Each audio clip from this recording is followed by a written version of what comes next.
میرے لیے سب سے زیادہ بھاری ہوتی ہے، یہ کیفیت میرے اوپر سب سے زیادہ بھاری ہوتی ہے اور سب سے زیادہ دشوار گزار ہوتی ہے جب گھنٹی کی بجنے کی آواز آتی ہے۔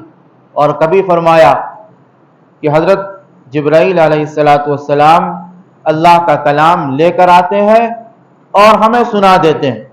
کبھی جبرائیل کسی صحابی کی شکل میں یعنی انسانی شکل میں آتے ہیں اور مجھے قرآن سنا دیتے ہیں، میں اسے پڑھ لیتا ہوں۔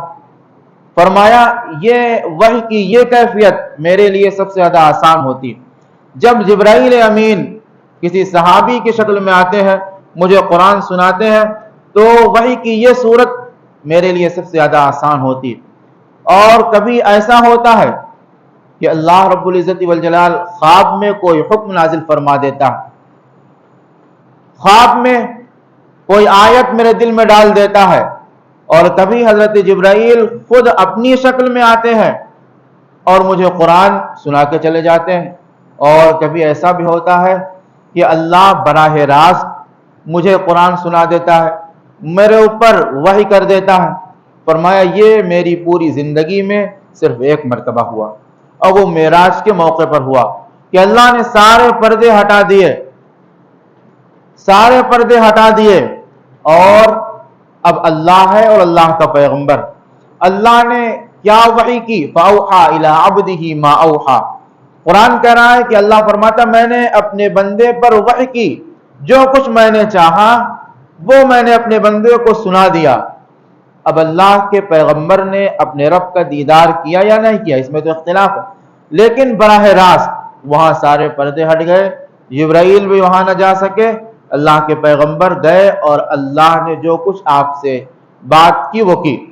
پھر اللہ کے پیغمبر صلی اللہ علیہ وسلم ارشاد فرماتے ہیں اسی قرآن کے بارے میں کہ یہ قرآن ایسی کتاب ہے کہ اسی کو پڑھ کر نہ معلوم کتنے لوگ بلندی پر پہنچ جاتے ہیں۔ ان اللہ یرفع بہذا الکتاب اقواما ویضع بہ آخرین، اور نہ معلوم کتنے ایسے ہیں جو اسی قرآن کو پڑھ کر ذلت کی طرف چلے جاتے ہیں، ذلیل ہو جاتے ہیں، اور کتنے ایسے ہیں جو اس کلام کے ذریعے بلندی پر پہنچ جاتے ہیں۔ اور قرآن یہ کہہ رہا ہے کہ ان ھذا القرآن یہدی للتی ہی اقوم ویبشر المؤمنین الذین یعملون الصالحات ان لهم اجرا کبیرا، کہ قرآن دو بشارت دیتا ہے، یعنی ایک یہ کہ یہ قرآن راستہ دکھاتا ہے، سیدھا راستہ دکھاتا ہے، جو راستہ کہیں پر جا کر ٹیڑھا نہیں ہوتا، جو راستہ کہیں پر پیچدار نہیں ہوتا، جس راستے پر کہیں کوئی کجی نہیں ہے، بلکہ سیدھا راستہ قرآن دکھاتا ہے۔ وَيُبَشِّرُ الْمُؤْمِنِينَ الَّذِينَ يَعْمَلُونَ الصَّالِحَاتِ أَنَّ لَهُمْ أَجْرًا كَبِيرًا، اور ایمان والوں کو بشارت دیتا ہے۔ یہ قرآن سیدھا راستہ دکھاتا ہے اور ایمان والوں کو بشارت دیتا ہے کہ تمہارے لیے اللہ نے بہت اجر جمع کر رکھا ہے، تمہارے لیے اللہ نے اپنے یہاں بہت اجر جمع کر رکھا ہے۔ اگر اس قرآن کے مطابق زندگی گزارو گے تو اللہ کے ہاں بہت کچھ پاؤ گے اور اللہ تمہیں بہت کچھ عطا کرے گا، لیکن اگر قرآن کے خلاف زندگی گزارو گے تو قرآن کہتا ہے وَبَشِّرْهُمْ بِعَذَابٍ أَلِيمٍ، ان کو سزا سنا دو دردناک عذاب کی۔ قرآن کے مطابق زندگی گزارا تو اجر عظیم کا وعدہ، قرآن کے خلاف زندگی گزارا تو دردناک عذاب کا وعدہ۔ اور یہ قرآن جو ہم پڑھتے ہیں دیکھتے ہیں، یہ ایسا ہے کہ اس میں ایک حرف آج تک کوئی بدل نہ پایا، آج تک اس میں کوئی حرف بدل نہ پایا۔ بدلنے کی بہت سے لوگوں نے کوششیں کی لیکن بدل نہیں پائے۔ کیوں نہیں بدل پائے؟ دنیا میں جتنی کتابیں آئیں آسمان سے وہ سب بدل گئیں، چاہے توریت ہو، چاہے زبور ہو، چاہے انجیل ہو، چاہے اور صحیفے ہوں، ان میں رد و بدل کر دیا انہی لوگوں نے جن کے لیے وہ کتابیں اتاری گئی تھیں۔ لیکن جب یہ کلام اتارا گیا تو اللہ نے اعلان فرمایا کہ اِنَّا نَحْنُ نَزَّلْنَا الذِّكْرَ وَإِنَّا لَهُ لَحَافِظُونَ، کہ اس قرآن کو ہم اتارنے والے ہیں اور اس کی حفاظت کی ذمہ داری بھی ہم لینے والے ہیں۔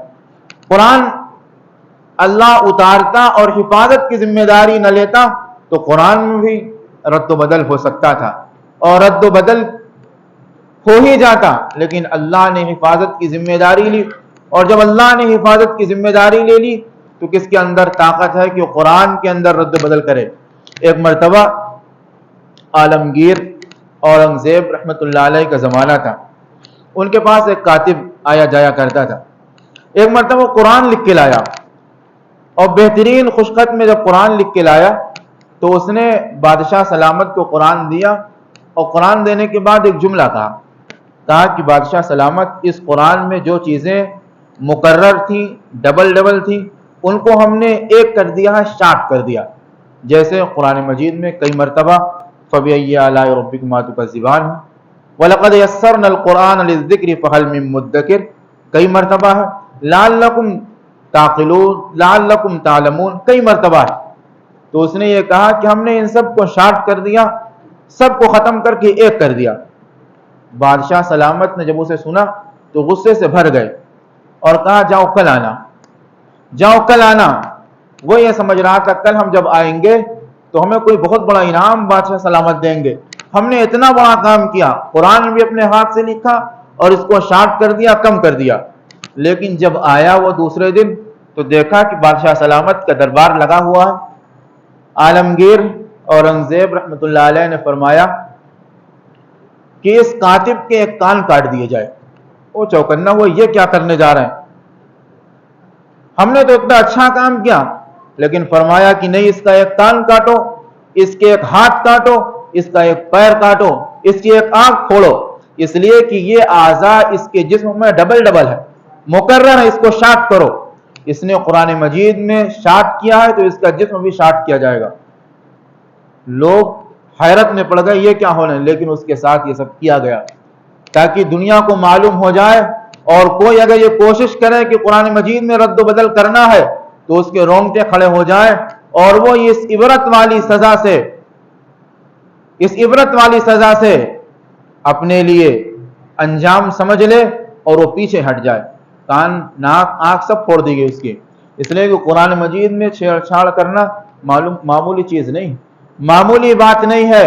اس قرآن کی حفاظت کے لیے حضرات صحابہ اکرام نے اپنے گھر بار کو قربان کر دیا، اور سب کچھ اسی قرآن کی حفاظت کے لیے قربان کر دیا، اور بعد میں اور آج تک بھی قرآن مجید کی حفاظت کے لیے اہل علم اپنا ہر کچھ قربان کر رہے ہیں، اور قیامت تک قربان کرتے رہیں گے، اور اللہ اس کلام کی حفاظت کرتا رہے گا اور اپنے نیک بندوں سے کرواتا رہے گا۔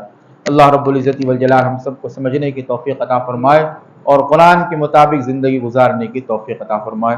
وآخر دعوانا الحمدللہ۔ اللہم لک الحمد ولک الشکر، اللہم لک الحمد ولک الشکر، اللہم لک الحمد کما انت اہل، الحمدللہ رب العالمین۔